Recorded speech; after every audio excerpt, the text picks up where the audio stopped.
Hello again. Welcome back. I suppose it's been a long time since I've made one of these videos. My name is Jiroux, and this is Project 5 for CS 491 Sim and Game Programming at Oregon State University, where I have, as you will see, made a fun little particle system. So, because of the way I have to record this, I'm not going to be able to show you the controls for which I can, rotate and turn on and off these axes, but I will be explaining everything that I'm doing, and I'll probably have to have this run a few times even. Actually, let's just go ahead and hit reset so that way we can try to get these axes as even as we can. All right, so let's start with just basically a base demonstration because I've done a couple things here. So I've hit go, and as you can see down here, we have some particles moving up and around. And this is the Archimedean spiral that I have multiplying on the x and the z axes in order to create the spiral that we do see visually goes up. Now, what I think is cool about this too is that I've also added in a fun little rainbow element so you can see the particles being made, being created at dt change color. So each particle, as it's moving through space, is changing into a new color. And you can also see from in here that it's also going away, and then it eventually dies. So this is the initial, first true, success, I guess, of what I wanted, because I originally wanted to make some sort of whirlpool, which you kind of, get the effect of here and here. If I turn off rainbow, we can get the all different colors again. But it's still not, it's a little too perfect, I guess. And I wanted something a little bit different. And so in order to show you this difference, I actually need to scale out a lot. And we'll even hit reset again. We'll hit reset, we'll scale out. We'll also turn off the axes.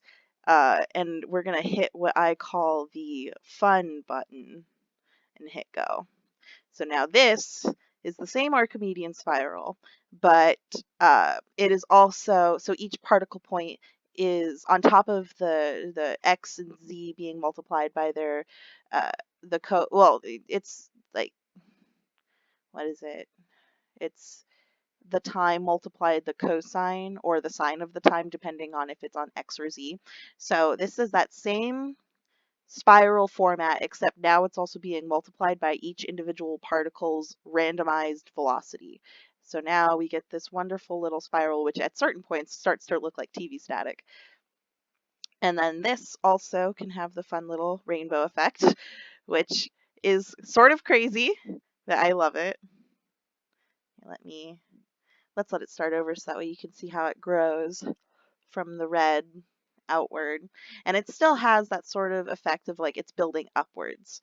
And with the particles being able to have their separate velocities and essentially putting them into different positions because of that velocity, now we get a much more of like a cone shape on the bottom of here rather than a spiral, but it's still working and acting on that spiral. Everything is just a little bit different now because of the velocity that it carries with it.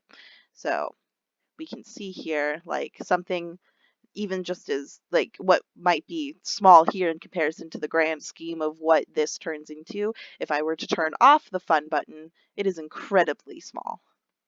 We can zoom in there and see our little spiral.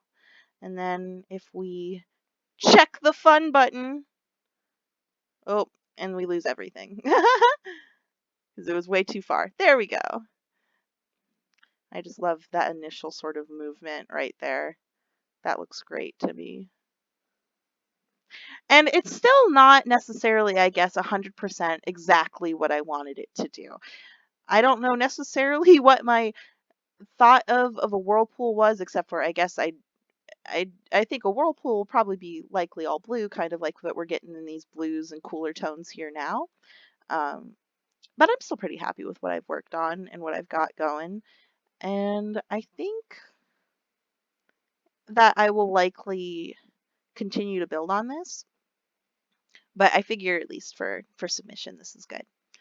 And it's a lot of fun, especially, when you have a checkbox that says fun, you're guaranteed to have fun.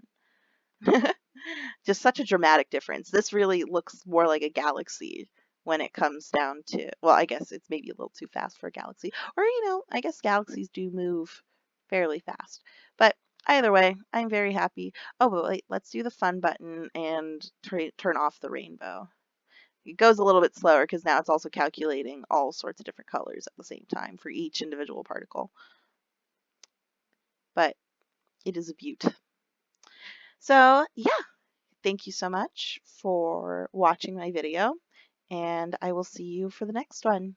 Bye bye.